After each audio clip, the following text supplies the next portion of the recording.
Assalamualaikum warahmatullahi wabarakatuh. Semangat pagi soli dan solihah. Semoga kita senantiasa dalam kasih sayang dan lindungan Allah Subhanahu wa ta'ala. Amin. Bertemu lagi dengan Ustadzah dalam pembelajaran IPS. Masih dengan tema peristiwa penjajahan, kali ini kita akan membahas perjuangan rakyat dalam melawan penjajah. Pekan kemarin, Ustadzah sudah memberikan tugas kepada kalian untuk mencari informasi tentang bentuk-bentuk perjuangan rakyat Indonesia dalam melawan penjajahan Portugis dan Belanda. Nah, pada kesempatan kali ini, Ustadzah akan membahas bentuk-bentuk perjuangan tersebut. Harapannya, kalian bisa lebih memahami materi tentang bentuk-bentuk perjuangan rakyat dalam melawan penjajahan Portugis dan Inggris, mulai dari sebab-sebab perlawanan, tokoh-tokoh, dan hasil dari perjuangan yang sudah dilakukan pada perlawanan itu. Oke, Ustadzah mulai ya. Mulai dari perlawanan rakyat melawan penjajah Portugis. Seperti yang telah kita pelajari pada pekan kemarin, pada awalnya kedatangan Portugis disambut hangat oleh rakyat. Pada saat itu, Malaka di bawah kepemimpinan Sultan Mahmud Shah. Namun, para pedagang Islam internasional yang ada di Malaka meyakinkan Sultan bahwa Portugis merupakan ancaman berat. Sultan Mahmud Shah berbalik melawan Portugis dan berhasil menyerang kapal-kapal Portugis hingga akhirnya berlayar ke laut lepas.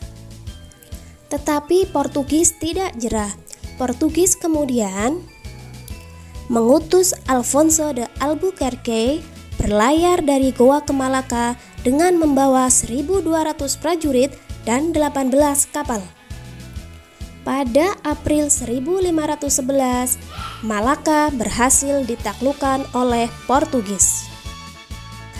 Setelah Portugis menguasai Malaka dan berhasil memonopoli perdagangan di sana, akhirnya para pedagang Islam pindah ke Aceh. Aceh yang tadinya berupa pelabuhan kecil pun tumbuh menjadi titik perdagangan yang kuat. Tak senang dengan hal ini, Portugis berusaha menguasai Aceh juga. Di bawah kepemimpinan Raja pertama Sultan Ali Muhayyad Shah pada tahun 1514 hingga 1530, Aceh berhasil menyergap kapal-kapal Portugis dan berhasil mendapatkan meriam dari mereka. Kemudian, di masa Sultan Alauddin Riyad Shah pada tahun 1537 hingga 1568, mereka berani menentang dan mengusir Portugis yang telah bersekutu dengan Kesultanan Johor. Aceh dengan meriam yang lebih banyak dari Portugis menaklukkan daerah-daerah di sekitarnya mulai dari Pidi, Deli, Pedir, Pasai hingga wilayah kekuasaan Johor.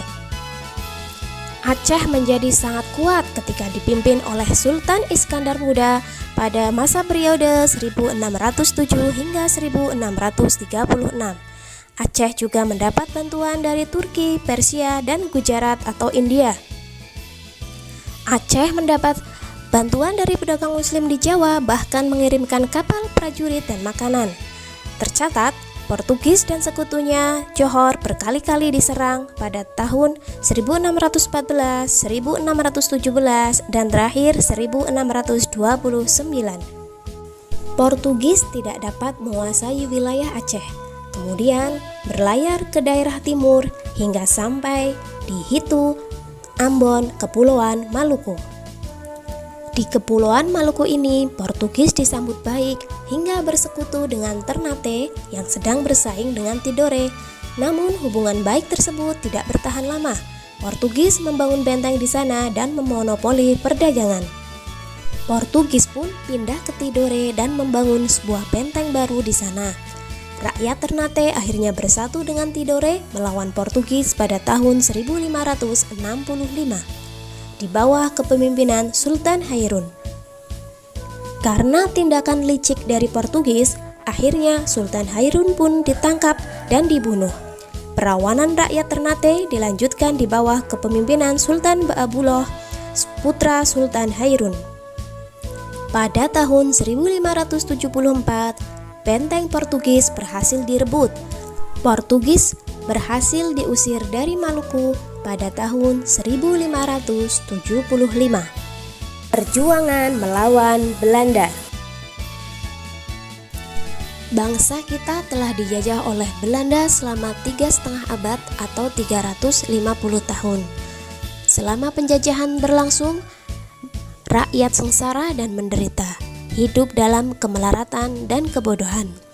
Praktik perbudakan dan kerja paksa diberlakukan hampir di seluruh wilayah Indonesia. Bentuk-bentuk perbudakan itu banyak dikenal dengan sistem kerja paksa atau rodi, tanam paksa, dan sewa tanah. Belanda menjalankan semua sistem tersebut sebagai salah satu upaya memperkaya bangsanya dengan cara memeras bangsa terjajah. Lalu, apakah bangsa kita tidak pernah melakukan perlawanan untuk bisa lepas dari penjajahan? Ternyata, masyarakat Indonesia pada saat itu sudah melakukan berbagai perlawanan yang dipelopori oleh beberapa pahlawan hebat. Apa saja perang yang telah terjadi demi membebaskan Indonesia dari pemerintahan Belanda? Mari kita bahas satu persatu. Perang Padri dimulai dengan munculnya pertentangan sekelompok ulama yang dijuluki kaum Padri terhadap kebiasaan yang dilakukan oleh kalangan masyarakat yang disebut kaum adat di kawasan Kerajaan Pagaruyung di wilayah Sumatera Barat.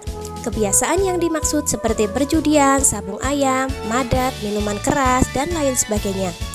Tidak adanya kesepakatan dari kaum adat yang telah memeluk Islam untuk meninggalkan kebiasaan tersebut memicu kemarahan kaum Padri, sehingga pada tahun 1803 pecahlah peperangan.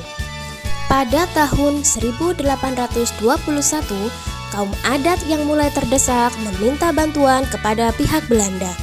Namun keterlibatan Belanda ini justru memperumit keadaan, sehingga sejak tahun 1833 kaum adat bekerja sama dengan kaum Padri untuk melawan Belanda. Peperangan ini akhirnya dimenangkan oleh Belanda dikarenakan kekuatan militer Belanda yang kuat. Pada tahun 1817, Belanda juga berusaha menguasai Maluku dengan memonopoli perdagangan. Perlawanan rakyat Maluku dipimpin oleh Kapitan Patimura atau Thomas Matulesi, dibantu beberapa pejuang antara lain Philip Latumahina, Thomas Patiwael, Anthony Ribok, dan Christina Marta Tiahahu. Rakyat Maluku memulai perlawanan pada tanggal 15 Mei 1817 dan berhasil menguasai benteng pertahanan Belanda. Tetapi Belanda tidak tinggal diam. Pada tanggal 20 Mei 1817, Belanda mengirim pasukan dengan bersenjata lengkap. Terjadilah pertempuran antara pasukan Patimura dengan pasukan Belanda. Kemenangan memihak kubu pasukan Patimura. Hal ini membuat pasukan Belanda meminta bantuan dari pasukan Ambon. Pada bulan November 1817, Belanda melakukan serangan besar-besaran ke daerah pertahanan pasukan Patimura. Kubu Patimura mengalami kekalahan. Akhirnya pada tanggal 16 Desember 1817, Patimura dihukum gantung di benteng New Victoria, Ambon. Sebelum digantung, Patimura sempat berkata, "Patimura, Patimura tua boleh dihancurkan, tetapi sekali waktu, kelak Patimura muda akan bangkit." Perang Diponegoro disebut juga dengan Perang Jawa. Perang ini merupakan perang terbesar yang pernah dialami Belanda. Perang ini terjadi karena pihak Belanda memasang patok-patok di jalan yang melalui makam leluhur Pangeran Diponegoro, tepatnya di Tegalrejo. Perang ini terjadi pada tahun 1825 hingga 1830. Pada Maret 1830, Pangeran Diponegoro menyerah, kemudian ditangkap dan diasingkan ke Manado, lalu dipindahkan ke Makassar. Pasukan-pasukannya yang tidak lagi memiliki pemimpin kehilangan semangat untuk berjuang. Berakhirnya perang Diponegoro ini membawa pemimpin-pemimpin di tanah Jawa kehilangan harapan untuk melawan Belanda. Belanda semakin mengokohkan kedudukannya di Pulau Jawa.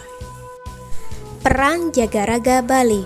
Perang ini berlangsung pada tahun 1848 hingga 1849.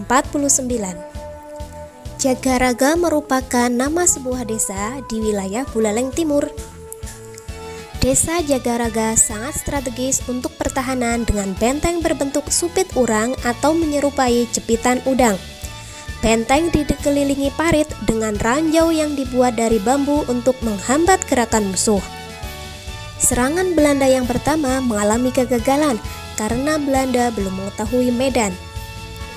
Pada tahun 1849, Jenderal Belanda melakukan tindakan licik, yaitu mengirimkan mata-mata ke benteng Jagaraga.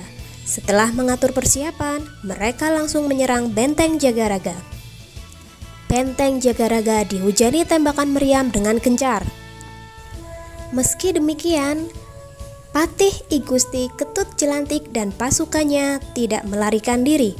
Akhirnya mereka semua gugur pada tanggal 19 April 1849. Mulai saat itulah Belanda menguasai Bali Utara. Pada lembaran uang kertas 2000-an terdapat sesosok pahlawan nasional. Dia adalah Pangeran Antasari. Pangeran Antasari adalah pangeran dari Kesultanan Banjar, Kalimantan Selatan. Bersama dengan Pangeran Hidayatullah, beliau memimpin perlawanan terhadap kolonialisme Belanda. Perang Banjar mulai meredup ketika Pangeran Antasari mengidap penyakit paru-paru dan cacar. Meskipun dalam keadaan sakit, keinginan Pangeran Antasari untuk menjadikan Kesultanan Banjar sebagai wilayah berdaulat tidak meredup. Pangeran Antasari meninggal pada Oktober 1862 dan menitipkan pesan pada para pengikutnya untuk terus berjuang hingga titik darah penghabisan. Beliau adalah Cut Nyak Dien. Cut Nyak Dien adalah salah satu dari pejuang Aceh. Perang Aceh dilatar belakangi Traktat Sumatera pada tahun 1871 yang menyebutkan bahwa Belanda bebas meluaskan wilayah di Sumatera termasuk Aceh. Hal ini ditentang oleh Tengku Cik Ditiro, Cut Mutia, Tengku Umar, Cut Nyak Dien, dan Panglima Polim. Belanda mendapatkan perlawanan sengit dari rakyat Aceh. Kesultanan bersama rakyat Aceh melawan tanpa ampun dengan menjalankan Perang Sabil. Perang Sabil adalah perang sampai akhir hayat demi membela tanah air dan agama. Strategi Perang Sabil dan semangat rakyat ternyata mampu mengalahkan pasukan Belanda. Namun tahun 1904, Kesultanan tunduk pada politik adu domba yang dijalankan oleh Belanda. Meskipun Kesultanan dibubarkan, nyatanya perang melawan kolonialisme di Aceh masih berlanjut hingga kemerdekaan Indonesia tahun 1945. Perang Batak dilatar belakangi karena adanya keinginan untuk menyebarkan agama Kristen di wilayah Batak. Sisingamangaraja XII sebagai Raja Batak menolak adanya upaya penyebaran agama Kristen yang dilakukan oleh misionaris Belanda di wilayah Batak. Hal ini dilakukan karena Raja khawatir akan kepercayaan tradisi animisme rakyat Batak akan terkikis oleh perkembangan agama Kristen. Demikian tadi perang-perang yang dilakukan oleh rakyat di berbagai wilayah Indonesia untuk mengusir penjajah. Akan tetapi, perjuangan-perjuangan rakyat sebelum tahun 1908 ini masih sering mengalami kegagalan. Kegagalan-kegagalan ini disebabkan oleh beberapa faktor, antara lain masih kurangnya rasa persatuan dan kesatuan. Ini dikarenakan pada saat itu belum ada rasa senasib sepenanggungan yang dirasakan oleh rakyat Indonesia. Perjuangan masih bersifat kedaerahan. Perjuangan dilakukan terpisah-pisah. Mereka masih memperjuangkan daerahnya sendiri, bukan untuk memperjuangkan Indonesia. Peralatan pun yang digunakan untuk berperang masih sangat tradisional, seperti bambu runcing, golok, dan lain-lain. Berbeda dengan kubu lawan yang sudah menggunakan senjata api. Pada saat itu pun, Belanda menggunakan taktik politik adu domba atau divide et impera untuk memecah belah rakyat Indonesia. Apakah kegagalan-kegagalan ini membuat rakyat Indonesia menyerah kepada penjajah? Lalu, apalagi upaya-upaya yang dilakukan rakyat? Selanjutnya, akan kita bahas di pertemuan berikutnya. Cukup sekian dari Ustadzah. Semoga apa yang kita pelajari hari ini bisa bermanfaat dan bisa kalian pahami. Jika ada kesalahan, Ustadzah mohon maaf yang sebesar-besarnya. Tetap solid dan berprestasi. Wassalamualaikum warahmatullahi wabarakatuh.